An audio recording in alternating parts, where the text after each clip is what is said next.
మామూలుగానే మనకి సమాజంలో మనకు ఒక అన్యాయం చేసిన వ్యక్తికి అంటే కర్మ హ్మ్. సిద్ధాంతం ప్రకారం నాకు ఎవరైనా అన్యాయం చేస్తే ఆ వ్యక్తికి దేవుడే పనిష్మెంట్ ఇప్పిస్తాడు. ఆ హ్మ్. వ్యక్తికి జరుగుతుంది. హ్మ్. ఒక్కోసారి నెక్స్ట్ జన్మలో జరుగుతుంది. ఒక్కోసారి ఈ జన్మలోనే కూడా జరుగుతుంది. హ్మ్. కర్మ రిటర్న్స్ హ్మ్. అని ఈ కాన్సెప్ట్ అందరూ నమ్ముతారు. అవును సార్. సో ఇక్కడ ఇంకో అందుకని చాలా సార్లు ఇది మన దేశంలో ఏంటంటే బ్రాహ్మణులు బలంతో కాకుండా భావజాలంతో మనుషుల్ని హ్మ్. తమను లొంగ తీసుకోవడానికి ఒక కర్మ సిద్ధాంతాన్ని తీసుకొచ్చారు. హ్మ్. అంటే నువ్వు ఒక కూలివాడు అనుకో, కూలివాడు మంచి కూలివాడుగా ఉండాలి తప్ప నువ్వు ఎక్కువ కూలి అడగడమో నన్ను ఎదిరించడమో ఎదిరించి చేయకూడదు. మాట్లాడకూడదు. మంచి హ్మ్. కూలివాడిగా పడుంటే నెక్స్ట్ జన్మలో నీకు మంచి జరుగుతుంది హ్మ్. అనే ఒక కర్మ సిద్ధాంతం అతను కూడా నమ్మేట్టుగా చేసుకున్నారు. అట్లాగే స్త్రీలు మగవాళ్ళకి లొంగిపడి ఉంటే స్త్రీలకి నెక్స్ట్ జన్మలో మంచిది ఉంటుంది. మగవాళ్ళని ఎదురెక్కించి వాళ్ళతో మగుళ్ళతో కొట్లాడో లేకపోతే ఇంకోటి చేస్తే స్త్రీలకి అధోగతి జరుగుతుంది. ఇలాగ స్త్రీలను దళితులు కావచ్చు, శూద్రులు కావచ్చు, వీళ్ళందరినీ కంట్రోల్లో పెట్టుకోవడానికి బ్రాహ్మణులు తీసుకొచ్చిన సిద్ధాంతాలలో ఒకటి ఈ కర్మ సిద్ధాంతం, శాపాలు. హ్మ్. సో అందుకని చాలాసార్లు బ్రాహ్మణుల జోలికి వెళ్ళకూడదు అని ఇప్పటికి కూడా సమాజంలో అనుకుంటుంటారు. ఎందుకంటే వాళ్ళు ఏమన్నా శాపం పెడతారేమరా బాబు, ఎందుకు వచ్చింది అనే అవును సార్. ఇప్పటికి కూడా నమ్మేవాళ్ళు ఉంటారు. అలాగా మోహన్ బాబు ఫ్యామిలీలో ఒక ఇష్యూ జరిగింది. అది రప్చర్ అయింది, కాస్త బయటికి వెళ్ళింది. హ్మ్.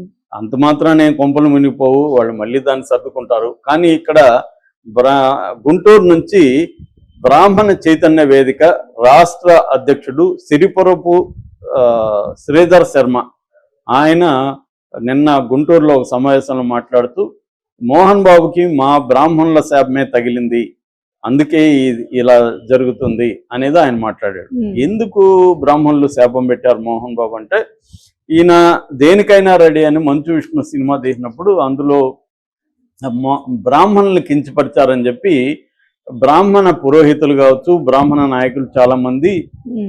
జూబ్లీ హిల్స్ లో మోహన్ బాబు ఇంటికి వెళ్ళి ధర్నా చేపట్టారు. హ్మ్. అప్పుడు మోహన్ బాబు ఏం చేశాడంటే, మోహన్ బాబు, విష్ణు వీళ్ళందరూ స్వయంగా బయటకు వచ్చి బౌన్సర్ల చేత వాళ్ళని దాడులు చేయించి తీవ్రంగా కొట్టారు. అప్పట్లోనే అది రాష్ట్ర వ్యాప్తంగా ఇష్యూ అయింది. హ్మ్. అది ఖచ్చితంగా మోహన్ బాబు వాళ్ళ వైపు నుంచి తప్పది. హ్మ్. ఒకరు ధర్నా చేసే ప్రజాస్వామ్య హక్కు ఉంది. వాళ్ళు మహా అంటే పోలీసులు కంప్లైంట్ చేయాలి, మా ఇంటి ముందు వీళ్ళు ధర్నా చేస్తున్నారని పోలీసులు వచ్చి వాళ్ళని బయటికి తీసుకెళ్లేవాళ్ళు. అది వదిలేసి వీళ్ళు రౌడీల్ని పెట్టి కొట్టించడం అనేది ఖచ్చితంగా మోహన్ బాబుకి అది బాగా నెగిటివిటీని పెంచింది అప్పుడు సమాజంలో. వీళ్ళు ఇంత ఘోరమా అని. అంటే ఇందాక నేను వేరే వీడియోలో చెప్పిన మోహన్ బాబు ఫ్యామిలీ మీదనే సమాజంలో ఒక నెగిటివ్ ఇది ఉంది. వీళ్ళు రౌడీ బ్యాచ్, వీళ్ళు ఎవరినైనా కొడతారు, నోటి దోలు ఎక్కువ ఉంది, ఒక పెద్ద చిన్న మర్యాద లేదు, డబ్బు అధికారం చూసుకొని, అంటే అధికారంలో ఉన్న వాళ్ళని అండ చూసుకొని, డబ్బు చూసుకొని, ఒక మదం అనేది ఉంది వీళ్ళకి అన్నట్టుగా ఒక నెగిటివ్ ఆస్పెక్ట్ ఎక్కడ పోయినా మోహన్ బాబు ఫ్యామిలీ గురించి మంచిగా చెప్పేవాళ్ళు నేనైతే ఎవరిని చూడలే. నెగిటివ్ గానే ఉంటుంది. ఇంకా సినిమా ఇండస్ట్రీలో అయితే చాలా వ్యతిరేకత ఉంటుంది. ఎందుకంటే మోహన్ బాబు సినిమా షూటింగ్ కి లేట్గా వచ్చిన హీరోయిన్లను కొట్టడం, మహిళలను కొట్టడం, డైరెక్టర్లను కొట్టడం, ఇవన్నీ కూడా కథలుగా చెప్తూ ఉంటారు వాళ్ళ ఫ్యామిలీ గురించి. సో ఇలాంటి దీంట్లో వీళ్ళని బ్రాహ్మణులు ఎప్పుడైతే కొట్టారో అప్పుడు రాష్ట్ర వ్యాప్తంగా ఏం చేశారంటే, వీళ్ళు శత్రుపిండ హోమం,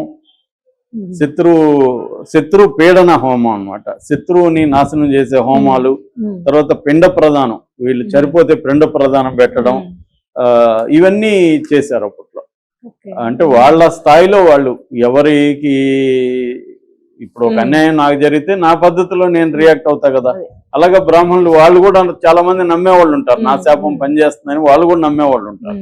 సో వాళ్ళు ఏం చేశారంటే ఈ నాశనం అయిపోవాలని హోమాలు చేయడం, ఈయన చనిపోయినాడని పిండ ప్రదానాలు చేయడం, ఇవన్నీ చేశారు.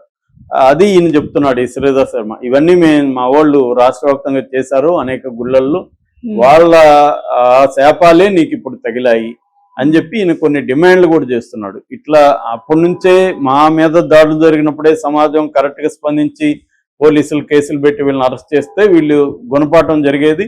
అప్పుడు వదిలేశారు. అందుకే ఇప్పుడు మీడియా మీద ఎంతో దౌర్జన్యంగా అతను దాడి చేశాడు. మహిళా జర్నలిస్టులను చూడకుండా వాళ్ళ మీద దాడులు చేశారు. అయ్యప్ప స్వామి మాలలో ఉన్న రంజిత్ అనే TV9 జర్నలిస్ట్ ని ఇక్కడ ఎముకలు 3 చోట్ల విరిగేట్టుగా కొట్టాడు.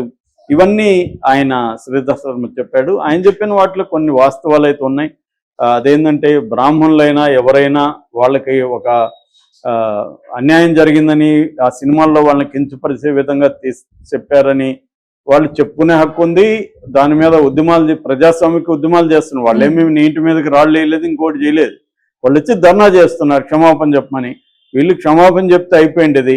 సరే చెప్పలేదు, చెప్పదలుచుకోలేదు, వదిలేసి పోలీసులకు చెప్తే వాళ్ళు ఇది చేసేవాళ్ళు. వీళ్ళు దాడులు చేసి కొట్టడం అనేది అప్పట్లోనే ఘోరంగా అందరూ అనుకున్నారు. సో ఈయన ఇప్పుడు అదే చెప్తున్నాడు. అట్లాగే కాకపోతే శాపాలు ఇవి పనిచేస్తాయి అనేది నేనైతే నమ్మను పర్సనల్గా. ఎందుకంటే శాపం అంటే అర్థం ఏంటి? నువ్వు దారుణమైన పరిస్థితుల్లోకి వెళ్ళిపోదు, నువ్వు నాశనం అయిపోదు, కోరుకోవడం. వీళ్ళ కోరిక శాపం రూపంలోకి ఎక్స్ప్రెస్. ఒకరి కోరికల వల్ల ఇంకో నాశనం అయితే ప్రపంచంలో ఎవరు మిగలరు. ఆయన గాంధీ చెప్పినట్టు కంటికి కన్ను ఇదైతే అందరూ గుడ్డి వాళ్ళుగా అయిపోతారు సమాజం. ఎందుకంటే మనకు అనేక మంది శత్రువులు ఏదో ఒక రూపంలో ఉంటాం. కారుకి వెళ్ళి బైక్ తగిలిస్తే వాడు చచ్చిపోవాలని మనకు ఆ టైంలో అనిపిస్తుంది, వాడిని చంపేయాలని కోరిక వస్తుంది. కానీ అంత మాత్రం ఏం జరగదు. సో శాపాల వల్ల అదేదో అంటారు, ఉట్టిదే కదా అని, పిల్లి శాపాల వల్ల ఉట్టిదే కదా అని పాత సామెత ఉంది. అట్లేమి వీళ్ళ బ్రాహ్మణుల శాపాల వల్ల ఏం తెగదు. కానీ వాళ్ళ పెయిన్ ని మనం వాళ్ళ పెయిన్ ని అలా ఎక్స్ప్రెస్ చేశారని మనం అర్థం చేసుకోవాలి.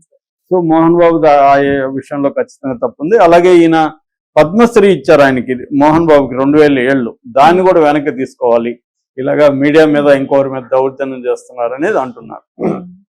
అది ఆ డిమాండ్ కూడా తప్పేం లేదు. ఎందుకంటే పద్మశ్రీ ఇచ్చినప్పుడు సమాజంలో ఒక గౌరవ స్థానం ఉన్నట్టుగా అర్థం చేసుకోవాలి. ఎందుకంటే సివిలియన్ అవార్డులు, దేశ అత్యున్నత సివిలియన్ అవార్డులను పద్మ అవార్డ్స్ అంటారు. అటువంటి అవార్డు వచ్చిన మోహన్ బాబు సంయమనంతో వ్యవహరించాలి, ఓపిక ఉండాలి. రెండోది ఆయనకి అనుభవం ఉంది, పెద్ద ఆయన 78 years.